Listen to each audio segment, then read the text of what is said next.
அகோரியம் சிசிலை ஒழுக்கும் வசனம் வேத மொழி பேசி சித்த பண்பாட்டும் மனித மேனியில் தெய்வ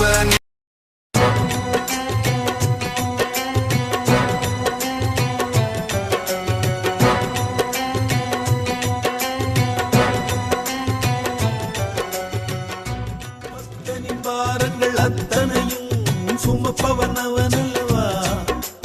அடுக்கடுக்காய் துயர் அடுத்து வந்தாலும் அழிப்பவன் அவனல்லவா.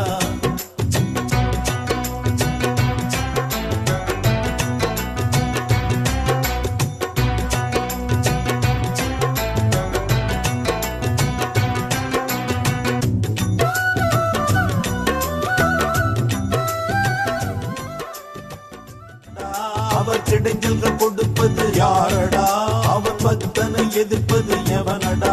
அவர் கிடைஞ்சல்கள் கொடுப்பது காவலுக்கு இருப்பவன் மணிகண்டன் தான், எதிர்ப்பவர்க்கெல்லாம் யமகண்டன் தான். அவன் அடியவர் தம்மை அகோரியம் சிசிலை ஒழுக்கும் வசனம் வேத மொழி பேசி சித்த